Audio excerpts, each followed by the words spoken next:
யாருக்கெல்லாம் ட்ரெயினில் போகிறது ரொம்ப பிடிக்கும்? அதுவும் வந்து தனியாக போகிறது. ஃபஸ்ட் டைம் தனியாக போயிருக்கீங்களா? போனப்போ எப்படி இருந்துச்சு?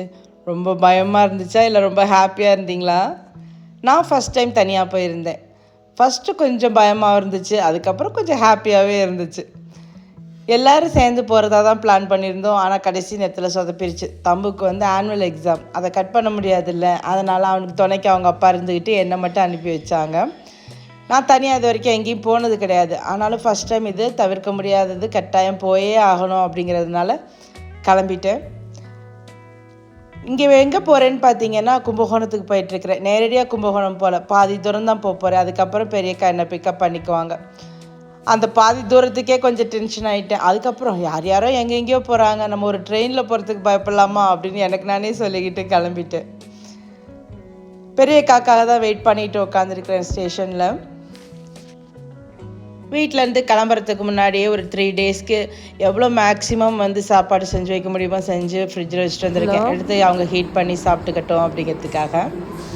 அது சந்திப்புக்கு முன்னாடி ஒரு ஷெட்டு இருக்குல்ல, அதுக்கு இருக்கேன். அக்கா என்னை பிக்கப் பண்ணிக்கிட்டதும் அங்கேருந்து கிளம்பிட்டோம். கும்பகோணம் போய் சேர்றதுக்கு எப்படியும் இருட்டிடும். அதனால் போகிற வழியிலே சாப்பிட்றலாம் மதியத்துக்கு அப்படின்னு சொல்லிட்டு வழியிலே ஒரு ஹோட்டலில் சாப்பிட்றதுக்கு வந்து உட்காந்துருக்குறோம். இப்போ கும்பகோணம் எதுக்கு போயிட்டுருக்குறோன்னு பார்த்தீங்கன்னா, என்னோடய சின்ன அக்காவுக்கு வந்து 60வது கல்யாணம். அதுக்கு தான் நாங்கள் எல்லோரும் போய்கிட்டுருக்குறோம். அக்கா கூட சொன்னால் தனியாலாம் வராத, கஷ்டப்படாத, பரவாயில்ல அப்படின்னு. ஆனாலும் வந்து அக்கா கல்யாணம் ஆச்சா, அதை விட்டு கொடுக்க முடியல, அதை பார்க்கணுங்கிற ஆசை. அதனால் வந்து இல்லை பரவாயில்லன்னு சொல்லி தான் கொஞ்சம் தைரியமாக கிளம்பி வந்தேன் தனியாக. போகிற வழியில் அரியலூர் பக்கத்தில் வாரணவாசின்னு ஒரு இடம். அந்த இடத்துல பார்த்திங்கன்னா கல்யாண சுந்தர விநாயகர்னு இந்த கோயில் இருக்குது. அழகாக ஒரு தேர் மாதிரி ஒரு மண்டபத்தில் அவரை வச்சுருக்குறாங்க. முதல்ல கீழே தான் இருந்தார், இப்போ அழகாக தேர் மாதிரி கட்டி வச்சுருக்குறாங்க. நான் பார்த்து ரொம்ப வருஷம் ஆயிடுச்சு. நான் ஃபஸ்ட்டு பார்த்தப்போ அவர் கீழே தான் இருந்தார். அதில் வந்து அவர் உட்காந்துருக்கிற பீடத்தை பார்த்திங்கன்னா சிவலிங்கத்தோட பீடம் மாதிரியே இருக்கும். இதுக்கு ஒரு கதை கூட நான் படித்தேன். ராஜராஜ சோழனோட அவையில் வந்து குமாஸ்தாவாக கல்யாண சுந்தரம்னு ஒருத்தர் இருந்ததாகவும், அவருக்கு வந்து பக்தர், அவர் அதாவது விநாயகர் பக்தராக இருந்து அவர் கனவுல வந்து விநாயகர் இந்த இடத்துல நான் தந்தையோட இணைந்த அம்சத்தில் இருக்கிறேன் அப்படின்னு சொன்னதாகவும், அவர் கரெக்டாக அந்த இடத்துல வந்து நோண்டி பார்த்தப்ப இந்த விநாயகர் இருந்ததாகவும், அதுக்கப்புறம் இந்த கோயில் கட்டியிருக்கிறாங்க. அழகாக ஒரு தேர் மாதிரியே இருக்கும். செட்டப் பார்த்திங்கன்னா தேர் மாதிரியே இருக்கும். கீழே போனோன்னா நான் காட்டுறேன் பாருங்களேன், அந்த தேர் அழகாக இருக்கும். கல்யாணம் ஆகணும், குழந்தை வேணும் அப்படிங்கிறவங்கெல்லாம் வந்து இங்கே வந்து வேண்டிக்குவாங்க அப்படின்னு சொல்கிறாங்க. இங்கே வேண்டிக்கிட்டால் நடக்குன்னு ஒரு நம்பிக்கை. இங்கே மூஞ்சிரு பாருங்களேன், ரொம்ப அழகாக இருக்குல்ல, குட்டியாக அழகாக வச்சுருக்குறாங்க. கீழே இந்த பிள்ளையார் இருக்கார் பாருங்கள் மரத்தடியில், அவர் வந்து கற்பக விநாயகர். இவருக்கு 2 பக்கமும் ராகு கேது 2 பேருமே இருப்பாங்க. இந்த குதிரை பார்த்திங்கன்னா ரொம்ப நல்லாயிருக்கும். அதோட வாயில் அந்த நாக்கு கூட அழகாக நேச்சுரலாக இருக்கும். ஷார்ட்ஸில் போட்டிருப்பேன், பார்க்கலன்னா பாருங்கள். இந்த 2 பக்கம் பாருங்கள் தேர் மாதிரியே சக்கரம்லாம் வச்சு, அது சைட்லேருந்து பார்க்குறப்ப உங்களுக்கு நல்லாவே தெரியும். அந்த தேரோட வியூ வந்து உங்களுக்கு நல்லாவே தெரியும். அதனால தான் சைட்லேருந்து எடுத்து காட்டுறேன். ரொம்ப க்ளீனாக மெயின்டைன் பண்ணிகிட்ருக்குறாங்க. ரொம்ப நல்லா இருக்குது கோயில். இந்த பக்கம் ஒரு தடவை வந்தீங்கன்னா அவசியம் இந்த கோயில் ஒரு தடவை பார்த்துட்டு போங்க. அக்கா வந்து இந்த சைட் வந்து போகிறப்பெல்லாம் வராமல் போகவே மாட்டாள். அந்தளவுக்கு அவளுக்கு ரொம்ப பிடிச்ச கோயில் இது. அந்த கோயிலே பார்த்திங்கன்னா ஒரு சைடில் அபிஷேக பொருட்கள் பலன்கள் அப்படின்னு சொல்லி போட்டிருந்தாங்க. அதாவது மாப்பொடி வச்சு அபிஷேகம் பண்ணால் கடன் நிவாரணம், தைலம் வச்சு பண்ணால் சுகம், அந்த மாதிரி ஒவ்வொன்றுக்கும் கொடுத்துருந்தாங்க. அதை பார்த்தோன்னே சரி ஷேர் பண்ணலாமேன்னு சொல்லி தான் அதை ஃபோட்டோ எடுத்து ஷேர் பண்ணிகிட்ருக்கிறேன். கோயிலில் சாமி கும்பிட்டுட்டு அங்கேருந்து நாங்கள் அப்படியே மெல்ல கிளம்பியாச்சு. நல்ல வெயில். எனக்கு இங்கே இருந்துட்டு அங்கே போகிறப்ப பார்த்திங்கன்னா வெயில் தாங்கவே முடியல. செம்ம வெயில். ரொம்ப எனக்கு வேர்த்து ஏசிலே வேர்த்து கொட்ட ஆரம்பிச்சிருச்சு.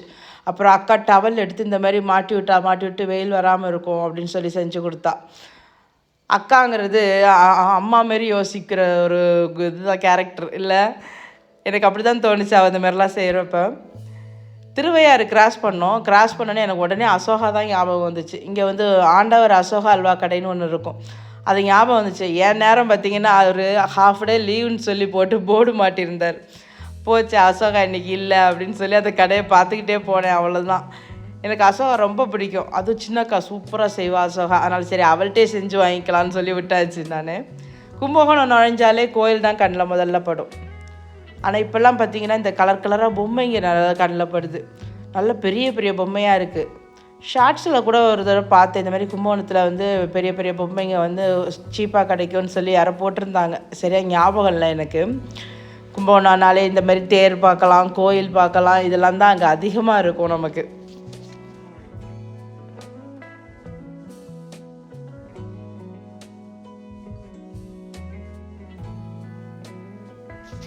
வீட்டுக்கு போய் கொஞ்சம் ரிலாக்ஸ் பண்ணிவிட்டு அப்புறம் எல்லோரும் கல்யாணத்துக்கு வந்து என் ட்ரெஸ்ஸெலாம் எடுத்து வைக்க ஆரம்பிச்சிட்டோம். ஏன்னா அங்கே போய் 2 நாளைக்கு மட்டும் ட்ரெஸ் தனியாக எடுத்து வச்சு கொண்டு போகலாம் அப்படின்னு, மீதி ட்ரெஸ்லாம் வீட்டில் வச்சுட்டு போயிடலாம் அப்படிங்கிறதுனால அக்கா தான் எல்லாம் பார்த்து எடுத்து வச்சுட்டு இருந்தா. யார் யார் என்னென்ன சாரின்னு ஒருத்தர் காமிச்சிட்டு இருந்தோம், இதான் கட்ட போகிறோம் அப்படின்னு சொல்லி.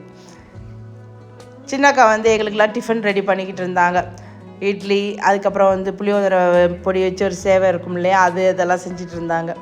அது செஞ்சிட்ருக்க நேரத்தில் நாங்கள் போய் தாம்பூலம் போய் போட்டுடலான்னு சொல்லிவிட்டு நான் அம்மா அக்கா எல்லாம் போய் தாம்பூலம் போய் போட போயிட்டோம். இந்த மாதிரி மஞ்சள் குங்குமம் அந்த வெத்தலை ஷேப்பில் இருக்கும் பாருங்கள், அந்த இது வாங்கியாச்சு. பேகு, அப்புறம் வந்து பாக்ஸு எல்லாம் வாங்கியிருந்தோம். அதனால் ஒவ்வொரு பேக்லேயும் ஒரு பாக்ஸ் வச்சு, ஒரு எர்ஸ்லர் பாக்ஸு, அதில் வந்து ஒரு ப்ளவுஸ் பிட்டு, மஞ்சள் குங்குமம் வெத்தலை பாக்கு, அப்புறம் தேங்காய் வந்து இன்றைக்கி போடல, நாங்கள் தனியாக வச்சுக்கிட்டோம் தேங்காய் முட்டை. அப்புறம் நாளைக்கு வந்து கொடுக்க போகிறதுக்கு முன்னாடி போடலாம் அப்படின்னு சொல்லி, ஏன்னா உள்ளே வச்சு கட்டணும்னு வச்சுக்கோங்களேன், தேங்காய் வெடிச்சிச்சுன்னா கஷ்டம் அப்படிங்கிறதுனால ஃபஸ்ட்டு தேங்காயை போட்டோம், அப்புறம் தேங்காய் வேண்டான்னு வெளில எடுத்துட்டோம். அதுமாதிரி மாற்றி மாற்றி செஞ்சுக்கிட்டு இருந்தோம்.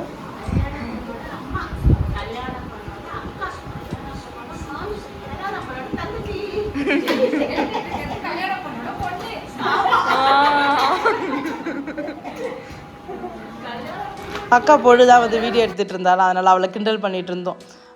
கல்யாண பொண்ணோட பொண்ணு வந்து வீடியோ எடுக்கிறா அப்படின்னு சொல்லி கிண்டல் பண்ணிக்கிட்டு இருந்தோம். எல்லோரும் சேர்ந்து உட்காந்துக்கிட்டு செய்கிறப்ப நல்ல ஜாலியாகவும் இருக்குது, சீக்கிரமாக வேலையும் முடிஞ்சிருது.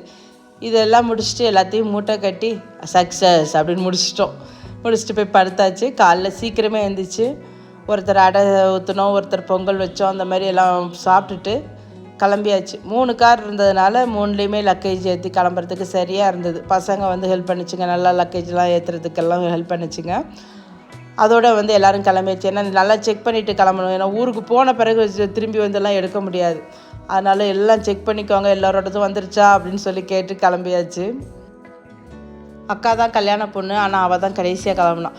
அதாவது 60ஆம் கல்யாணங்கிறப்ப பொறுப்பு அவள்கிட்ட தான் ஜாஸ்தி இருக்கும். எல்லாம் பார்த்து எடுத்து வச்சாச்சா, எல்லோரும் கவனிச்சாச்சான்னு பார்த்து அவளே செஞ்சிட்ருக்கிறதுனால, அதனால் கல்யாண பொண்ணு இந்த பாருங்கள் இப்போ தான் கடைசியாக கிளம்பி வர்றது. அடுத்து அவளோட பொண்ணு வருது. பிள்ளையார் கோயிலில் போய் ஒரு செதற்காயை அடிச்சுட்டு அப்புறம் தான் கிளம்புவாங்க மாமா. அதனால் அங்கே போய் செதற்காயை அடிச்சுட்டு கிளம்பியாச்சு. கிளம்புறதுக்கு முன்னாடி எல்லா வண்டிலையும் எலுமிச்சம்பழம் வச்சுட்டு அதுக்கப்புறம் கிளம்புனோம். போகிற வழியெல்லாம் பார்த்திங்கன்னா பசங்க நல்லா கலாட்டா பண்ணிவிட்டு நாங்கள் வ்ளாக் பண்ணுறோம் பாரு அப்படின்னு சொல்லி பண்ணிக்கிட்டு வந்தாங்க. ஒரு ஹாஜ்மாலா வச்சுக்கிட்டு அவங்க பண்ணுற வேலையெல்லாம் பாருங்களேன். நல்லா இருக்கா?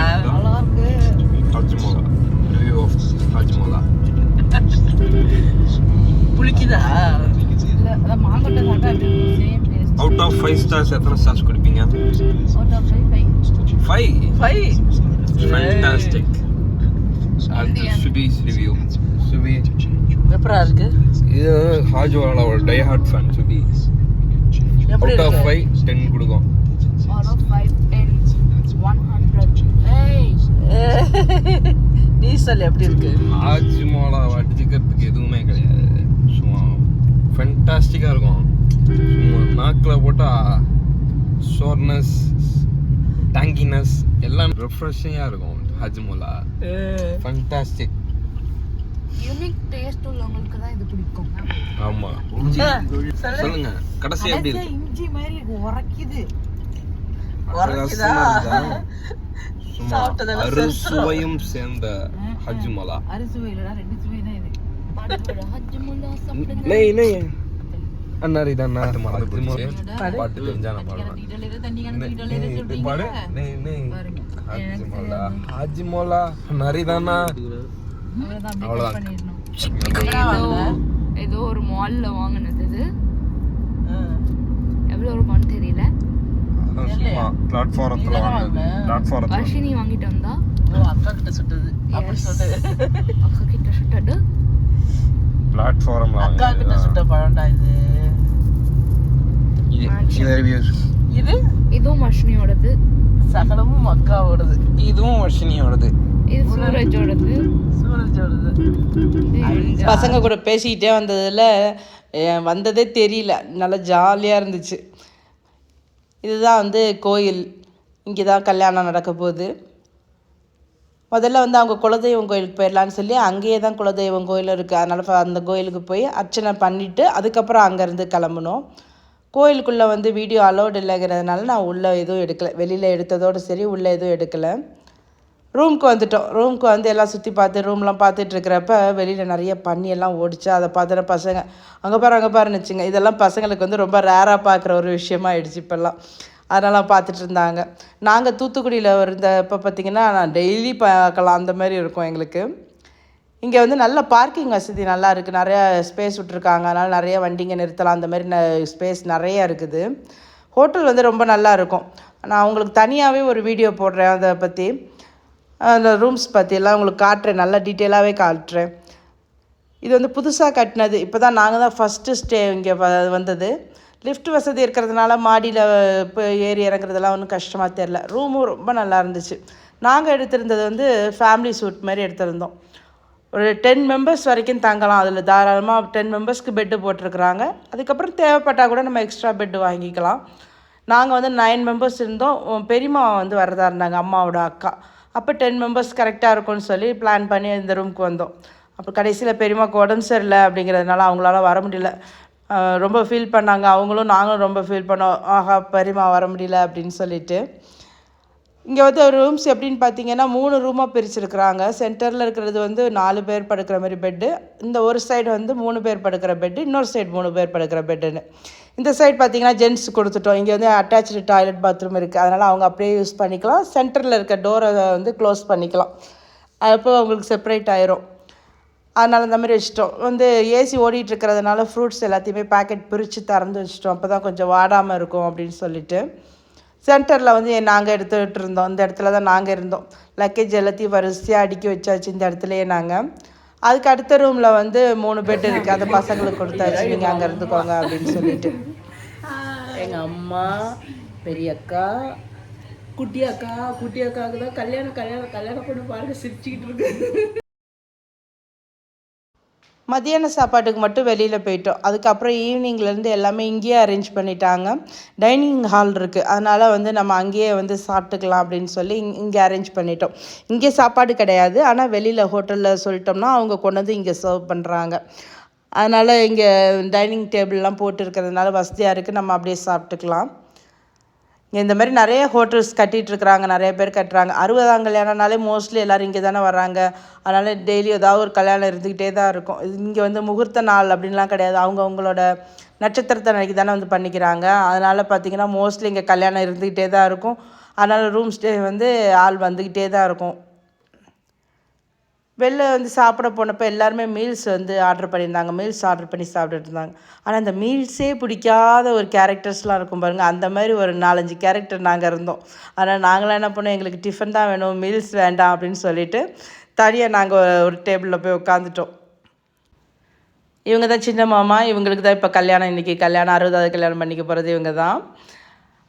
அப்போ வீடியோ எடுத்துகிட்ருக்கிறப்ப அங்கே சர்வ் பண்ணுறவங்கலாம் வந்து நின்றுட்டு இருந்தாங்க. அப்புறம் அவங்களையும் எடுத்தோன்னே அவங்களுக்கும் ரொம்ப ஹாப்பி ஆகிடுச்சு, நாங்களும் வருவோமா வீடியோவில் அப்படின்னு கேட்டுட்டு இருந்தாங்க. அங்கே வந்து நாங்கள் வந்து இவங்கெல்லாம் சாப்பிட்டுட்ருக்கிறப்ப நாங்கள் சாப்பாட்டுக்காக வெயிட் பண்ணிக்கிட்டு இருந்தோம்.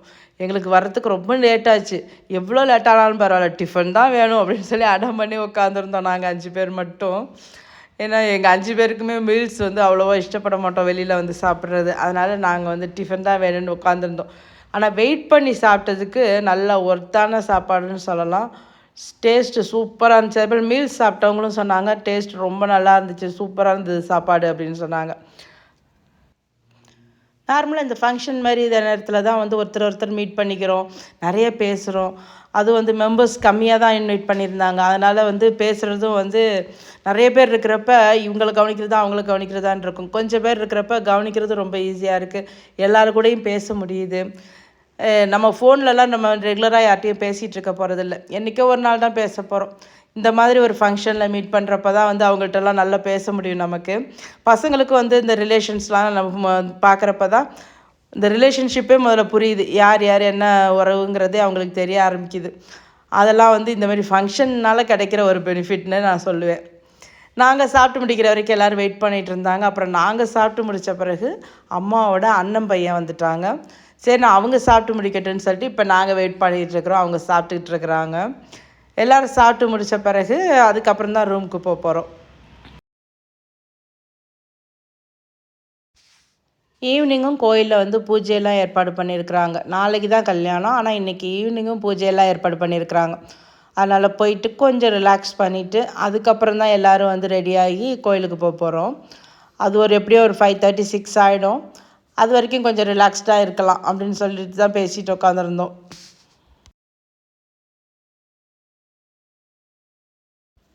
சின்ன ரூமாக இருந்துன்னு வச்சுக்கோங்க. ஒருத்தரையே கொஞ்சம் வந்துக்கோன்னு இடித்து பிடிச்சி கிளம்புற மாரி இருக்கும். இங்கே நல்லா தாராளமாக இடம் இருந்துச்சா, அதனால் எல்லோரும் என்ன பண்ணிட்டோம், கடன்னு ஒரே நேரத்தில் எல்லாருமே கிளம்பிட்டோம். ஈவினிங் டிஃபன் சாப்பிட்டுட்டு அதுக்கப்புறம் கிளம்பலாம் அப்படின்னு அக்கா சொல்லிகிட்டு இருந்தா. ஈவினிங்லேருந்து டிஃபன் வந்து இங்கேயே ஏற்பாடு பண்ணிட்டாங்க. இவங்க வந்து அம்மாவோட அக்கா பொண்ணு. அவங்க சித்தி கூட ஃபோட்டோ எடுத்துக்கிறேன் அப்படின்னு சொல்லி ஃபோட்டோலாம் எடுத்துகிட்டு இருந்தாங்க. டிஃபன் பார்த்திங்கன்னா போண்டா வச்சுருந்தாங்க. நல்ல பெரிய போண்டா, சுட சுட வந்துச்சு. போண்டாவும் சரி, பூசணிக்காய் அல்வா வச்சுருந்தாங்க, அதுவும் சரி சூப்பராக நல்லா சுட சுட வந்திருந்தது. சட்னி தொட்டுக்க வச்சுருந்தாங்க. அந்த போண்டா சைஸை பார்த்திங்கன்னா செம்ம சைஸாக இருந்துச்சு. அது சாப்பிட்டோன்னே வயிறு டொம்முன்னு ஆயிடுச்சு எங்களுக்கு. 2 போண்டாவுக்கு மேலே சாப்பிட முடியல. உள்ளே பார்த்தா குட்டி குட்டியாக வந்து தேங்காய் பல்லாக அரிஞ்சு போட்டு வச்சுருந்தாங்க. அது ரொம்ப நல்லா இருந்துச்சு. சாப்பிடையில அது வாயில் கடிப்படுறது எனக்கு ரொம்ப பிடிச்சிருந்தது. குட்டி குட்டியாக தேங்காய் போட்டிருக்கிறது நல்லா இருக்குல்ல அப்படின்னு சொல்லிகிட்டு இருந்தேன். ரொம்ப பிடிச்சிருந்தது அது. நெக்ஸ்ட் வீடியோவில் வந்து நான் உங்கள் கூட ஈவினிங் என்னென்ன பூஜை நடந்தது, கஜ பூஜை, கோ பூஜைலாம் நடந்தது, அது எல்லாத்தையுமே நான் உங்கள் கூட நெக்ஸ்ட் வீடியோவில் ஷேர் பண்ணிக்கிறேன்.